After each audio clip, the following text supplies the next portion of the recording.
Thank you, Norman, and thank you all for being here. I'm actually, Yea's been around for 10 years, so, 10 years older than when this all began. I'm not a young person anymore, by definition, maybe still at heart. So you get to hear from me first before we actually get our peer educators up here who are now at the front line. So I guess I just want to set the scene and tell you a little bit about who Yea is. So it was 10 years ago that a small team of us set up youth empowerment against HIV/AIDS. We like to affectionately call ourselves Yea.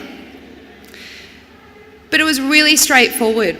Yea was established to fill a gap, and that gap was promoting youth-led HIV and sexual health awareness to young Australians. We got really tired of hearing people talk about it every World AIDS Day, saying, gee, we haven't done much since the Grim Reaper, so we thought, hey, why don't we do that?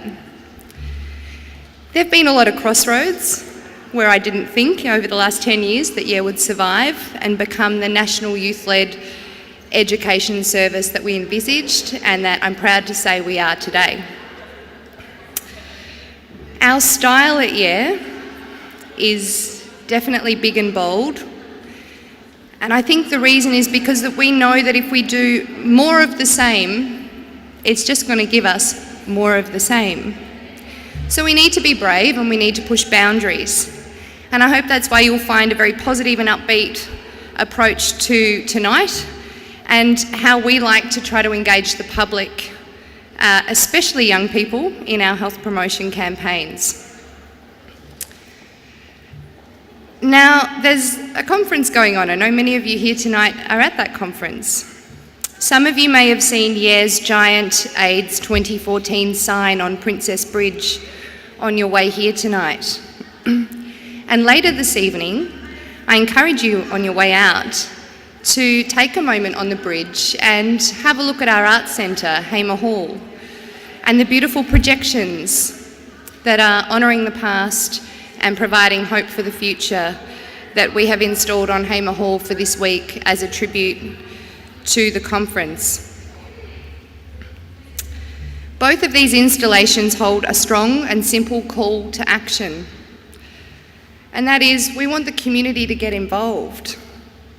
We want the community to get informed, and we want everyone to realise that you do play a role in preventing HIV, both in your personal life and actions, but also, especially for perhaps the older members in the room tonight, those that have young people in your lives that you love and care about. Now, we're a really tiny team at Yea. There's only 5 of us, and we're pretty proud to have delivered those 2 giant engagement opportunities around AIDS 2014. So I am proud to say that I reckon that we might just be a good definition of what it is to be a small NGO that knows how to punch way above our weight. A couple of million people have seen what we've done out there this week.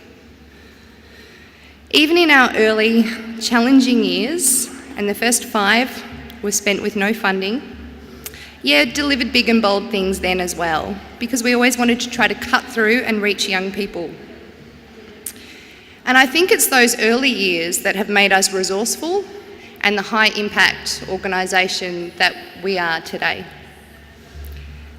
So it was 5 years ago that things took a big turn, and we received our first funding grant from the Commonwealth Government.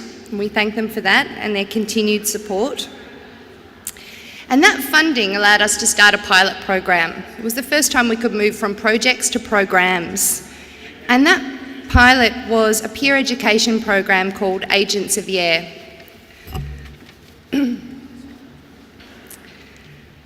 Peer education. I'm going to actually have a little contest with this room to see who can count how many times you hear that word, those 2 words tonight, peer education. You'll hear them a lot, I'm sure. We're here to talk about peer education. The thing about that is, what is peer education? It's a bit of a technical term. I guess in our case, peer education is quite simple and comes from a place of great logic, which is giving young people a chance to learn more about sexual health in an inclusive way and then give them the tools so that they can then share that with their mates. Now, for our international guests in the room, mates is the word we use to say friends and peers. Now, I know that there are people in this room tonight that have been part of Year's journey. There are some current directors, former directors, staff, and many mentors and supporters. But I also know that there are some people in this room that have never engaged with Year before. So I do want to say welcome, friends, new and old, and thank you for being here. Especially to our international guests. You've travelled a long way to be in Melbourne this week, and it has been an incredibly tough week. Not the beginning to this conference that we expected, and a lot of heartfelt words have been shared about the tragedies in the last couple of days. But I do want tonight to be uplifting, and I'm confident that that's something that Year can do well, because tonight we get to celebrate the great things that young people are doing, not what they should be doing or could be doing, but what they are doing. So I'm just going to spend a couple of minutes to talk a little bit about peer education, then I'll get off stage and we can get on with the really good part of the night. So that is, what makes peer education so effective? If you're a young person in the room tonight, I reckon you might just agree with me that young people really like talking to each other about sex and relationships. It's not something that you need to encourage too much. And then if you perhaps don't identify as being a young person in the room, I'm going to say, I actually think that perhaps all social groups of all ages quite like talking about sex and relationships. Again, not a hard sell. The challenge, though, is promoting conversations that are about accurate information and making sure that we're not adding to the myths and spreading the misinformation and contributing to the stigma that ends up becoming the barriers to people being able to make positive, healthy choices. So logic says if young people like talking about sex and relationships, then why not make sure young people know about sex, understand their bodies, help them develop the skills to positively negotiate sexual experiences, because sex is actually meant to be a positive experience, not a negative one, and talk openly, confidently, and inclusively about their sexuality.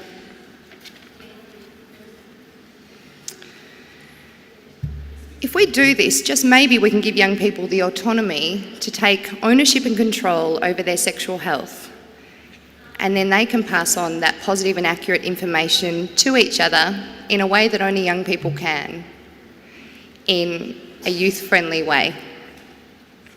So that's what Year's program, Agents of Year, was designed to do. We offer young Australians aged 15 to 29 the chance to learn about comprehensive sexual health information, and we give them the support to then develop the skills, because it takes a little while to develop those too, to have the confidence to go out and run workshops, whether that's in schools or universities, at youth services, or even sometimes at music festivals. And I think I might have a picture here. There we go. There's Year in action with our famous or infamous, some people might say, condom castle out in regional Australia at music festivals. Our peer educators in action. So over the past 5 years, our small team has managed to establish teams of trained sexual health educators now in 5 states around Australia. It's a really long way to come from an unfunded organisation. And as you can see up there, last year, we directly reached about 65,000 young Australians, the majority of whom told us that because of us, they learnt more about sexual health and how to make positive choices for themselves. And I'm pretty proud to say that in 2014, we're going to blow that number off the screen, and we're already heading well towards educating 100,000 young Australians this year.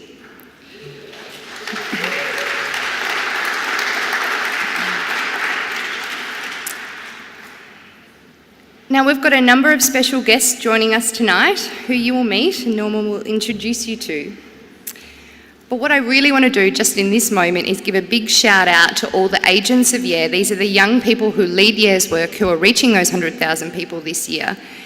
And so I'm going to ask you to give us a wave, identify yourselves. Where are the agents of YEAR in the room? I know you're around from all the states. They've flown in, they're here.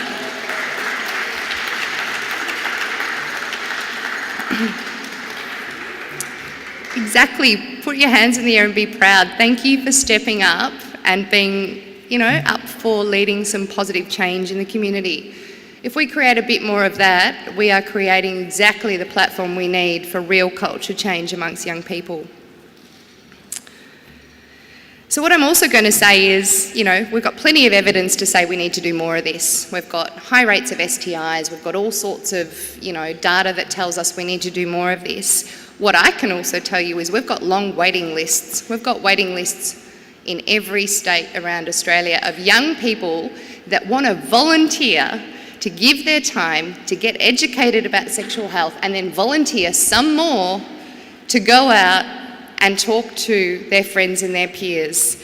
So I really hope that people out there, whatever your networks are, whatever your capacities are, help us find the resources to get young people off waiting lists and into these training programs so they can spend their time volunteering to make this great change in our community. So, Agents of YEAR has become a pretty successful program over the last 5 years, and it was that success that inspired us to launch tonight's Peer Education Hub. Now, there's some computer terminals around the room and you'll have some time to go and engage with those, and all of our wonderful volunteers here will help you have a look at that. But the thing that got us there was we decided that, as I just mentioned, we have waiting lists. What do you do when you have waiting lists? You need resources. We could have gone down a path of saying, well, let's do a fee-for-service model. Let's start charging people to book our peer educators to come and run a workshop. There are so many barriers to getting sex ed talked about in schools, universities and youth services. The last thing you want to do is make price another issue. So we said, you know what?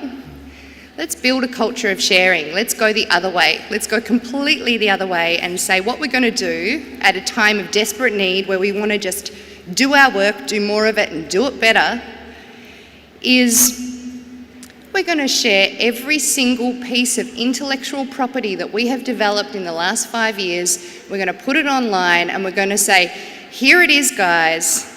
We're going to get out of our comfort zone of only focusing on Australia as well, because it's a great thing about the web. And we're going to say, here are our training resources. Here are our videos we use. Here are our training slides. Here are our interactive activities. Here's our monitoring and evaluation tools. Here it all is. Anyone else out there in the world running programs similar to this, if you can use any of this, if you can recycle it, if you can cut it up and rehash it and make it useful and help reach more young people in this country or in another, fantastic, because that's our mission and that's what we're about. So that essentially is what we're here to do tonight. We're here to meet some peer educators who are the front line. We're here to take a look at this new online platform.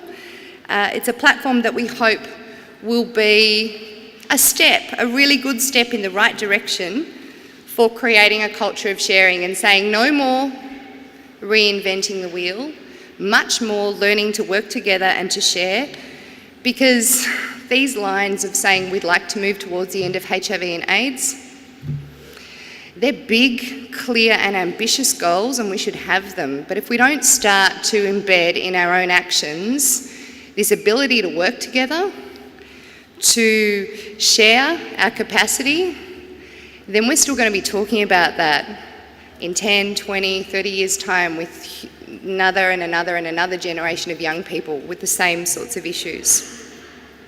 So I do hope that the Hub can be a good step on the road to trying to encourage and invigorate that idea of sharing. I'm going to leave it there. I want to thank you again for being here. I hope you enjoy the rest of your night.